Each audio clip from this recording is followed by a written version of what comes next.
నమస్తే నాగేశ్వర్ కార్యక్రమానికి స్వాగతం. ప్రొఫెసర్ గారు మనతో జాయిన్ అయ్యారు. నమస్తే నాగేశ్వర్ గారు. స్థానిక సంస్థల ఎన్నికల్లో 42% రిజర్వేషన్లు బీసీలకు కేటాయించాలని తెలంగాణ ప్రభుత్వం నిర్ణయించింది సార్. ఆర్డినెన్స్ మార్గంలో అమలుకు మంత్రివర్గం నిర్ణయం తీసుకుంది.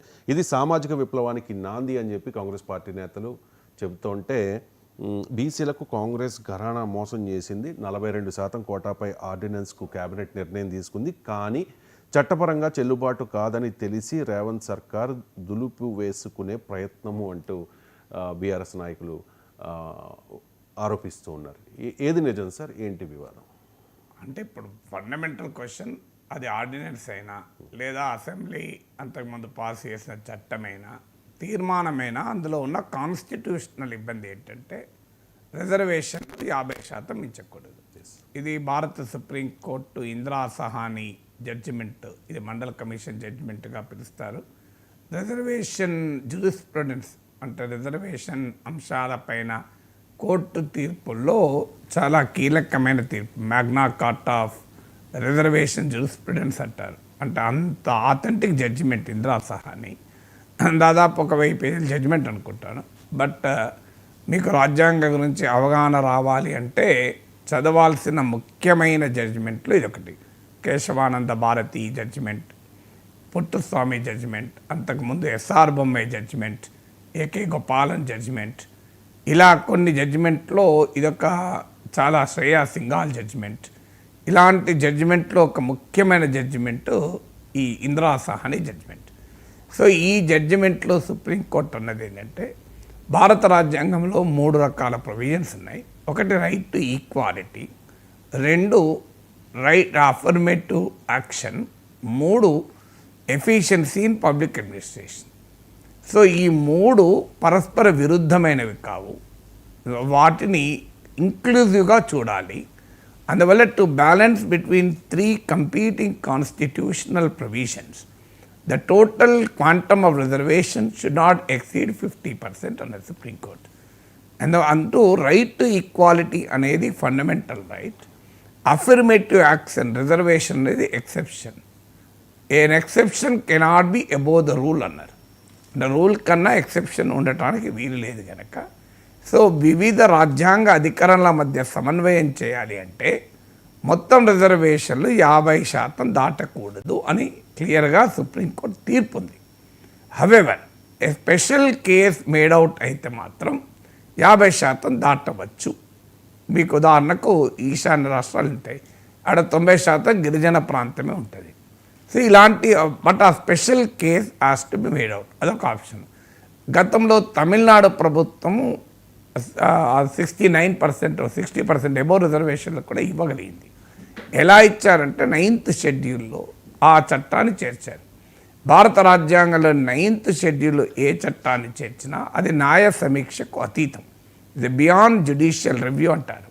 సో ఇప్పుడు కూడా ఈ చట్టాన్ని, తెలంగాణ శాసనసభ చట్టాన్ని కూడా మీకు 9th షెడ్యూల్ ఆఫ్ ద కాన్స్టిట్యూషన్లో భారత పార్లమెంటు చేరిస్తే తప్ప ఆ చట్టం కోర్టు కొట్టివేయకుండా ఉండదు. అయినా ఈ మధ్య సుప్రీంకోర్టు తమిళనాడు తర్వాత ఒక జడ్జిమెంట్ కూడా ఇస్తూ, ఒకవేళ 9th షెడ్యూల్ ఆఫ్ ద కాన్స్టిట్యూషన్లో చేర్చినా అది గనక రాజ్యాంగ బేసిక్ స్ట్రక్చర్కు విరుద్ధమైతే మేము సమీక్షిస్తామన్నారు. ఇప్పుడు ఇందిరా సహాని జడ్జిమెంట్లోమో క్లియర్గా 50% రిజర్వేషన్లు మించకూడదన్న దానికి ప్రాతిపదికగా రైట్ టు ఈక్వాలిటీని చెప్పింది. రైట్ టు ఈక్వాలిటీ అనేది మన బేసిక్ స్ట్రక్చర్లో భాగం. మరి రైట్ టు ఈక్వాలిటీని ప్రాతిపదికగా, రైట్ టు ఈక్వాలిటీకి అఫర్మేటివ్ యాక్షన్కు ఉండే రిలేషన్షిప్ ప్రాతిపదికగా 50% మించకూడదు సుప్రీంకోర్టు చెప్పితే, ఇప్పుడు ఆ బేసిక్ స్ట్రక్చర్ను మార్చినట్లవుతుంది కదా.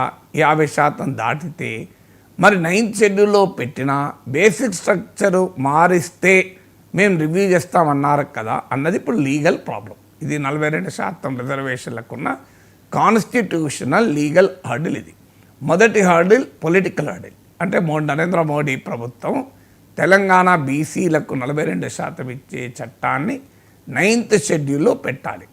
దానికి నరేంద్ర మోడీ ప్రభుత్వం అంగీకరించదు. ఎందుకు అంగీకరించదు అంటే రిజర్వేషన్ల పరిమితి 50% కన్నా దాటకూడదన్నది బీజేపీ విధానం. గుజరాత్లో మోడీ సొంత రాష్ట్రంలోనే పెద్ద ఎత్తున పాటీదారు ఉద్యమం జరిగి భారతీయ జనతా పార్టీ రాజకీయాలకు కూడా అది ప్రయోజనాలకు కూడా ప్రమాదం ఏర్పడిన సమయంలో కూడా భారతీయ జనతా పార్టీ ఈ 50% దాటకూడదు అన్న ప్రిన్సిపల్కు కట్టుబడి ఉంది. దీనికి వాళ్ళ పొలిటికల్ కాన్స్టిట్యున్సీ కూడా అప్పర్ కాస్ట్ ఒక బలమైన సెగ్మెంట్.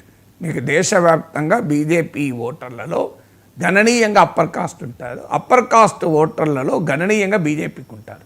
సో అందువల్ల పొలిటికల్గా చూసినా బీజేపీ నమ్మే ప్రిన్సిపల్ రీత్యా చూసినా 50% మించి రిజర్వేషన్ల చట్టాన్ని బీజేపీ అంగీకరించదు. ఇది చెప్పకుండా బీజేపీ నాయకులు మీరు ముస్లింలను కలిపారు ఇవన్నీ చెప్తూ ఉంటారు. అసలు రీజన్ ఇది. ఎందుకు చెప్తారు? ఈ రీజన్ చెప్తే మీరు బీసీల కొరకు ఎందుకు 50% దాటరు అని క్వశ్చన్లు అడుగుతారు కనుక మీ అగ్రకులాల ఓట్ల కొరకు బీసీలకు న్యాయం చేస్తానికి బీజేపీ ముందుకు రావడం లేదు అన్న విమర్శ వస్తుంది కనుక ఈ యాంగిల్ చెప్పకుండా బీజేపీ ఏం చెప్తుందంటే మీరు ముస్లింలను కలిపారు అని.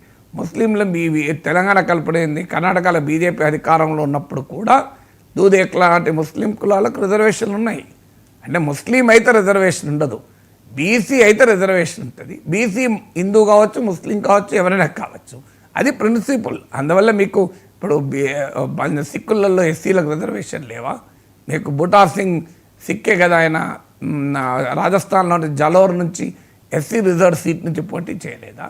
ఆ తర్వాత మన బంగారు లక్ష్మణ్ ఆ సీట్లో పోటీ చేయలేదా? ఎందువల్ల ఇది వాస్తవం. ఇది కాంగ్రెస్కు తెలుసు, బీఆర్ఎస్కు తెలుసు, బీజేపీకి తెలుసు. కానీ సామాజిక న్యాయానికి మేమే కట్టుబడి ఉన్నాం, మా తప్పేమీ లేదు. మా రాహుల్ గాంధీ 50% రిజర్వేషన్ పరిమితి కూడా ఎత్తివేయమంటున్నాడు. మేము అధికారంలోకి ఎత్తివేస్తాం. అందువల్ల మేము ప్రయత్నం చేస్తుంది, కానీ బీజేపీ అంగీకరించడం లేదు. ఇది కాంగ్రెస్ చెప్పదలుచుకుంది. బీఆర్ఎస్ చెప్పదలుచుకుంది ఏంటంటే అసలు కాంగ్రెస్ పార్టీకే చిత్తశుద్ధి లేదు, రాజ్యాంగపరంగా అడ్డంకని తెలిసి కూడా చేస్తున్నారు అన్నది బీఆర్ఎస్ పని. సో బీజేపీ వాదన ఏంటంటే ఇందులో ముస్లింలను కలిపారు, దానికి మతపరమైన కోణాన్నిచ్చి తప్పించుకునే ప్రయత్నం వాళ్ళు చేస్తున్నారు. అందువల్ల ఇది కాన్స్టిట్యూషనల్గా కోర్టులో నిలబడాలి. దానికన్నా ముందు మోడీ ప్రభుత్వ పొలిటికల్ డిసిషన్, ఆ పొలిటికల్ డిసిషన్ కొన్ని అడ్డంకి నేను చెప్పాను. అడ్డంకి ఏంటి? వాళ్ళ ప్రిన్సిపల్కి వ్యతిరేకం. వాళ్ళు 50% పెంచడాన్ని వాళ్ళు అంగీకరించరు. వాళ్ళకు రాజకీయంగా కూడా నష్టమని భావిస్తారు, ఎందుకంటే వారికి అగ్రకులాల ఓటర్లు కీలకం కనుక. సో అందువల్ల ఈ పొలిటికల్ అండ్ కాన్స్టిట్యూషనల్ మేఘాలు దీనికి కమ్ముకొని ఉన్నాయి. చూడాలి దీన్ని ఛేదించి రేవంత్ రెడ్డి ప్రభుత్వం ఏ రకంగా స్థానిక సంస్థల బీసీలకు 42% ఇస్తుందో చూడాలి.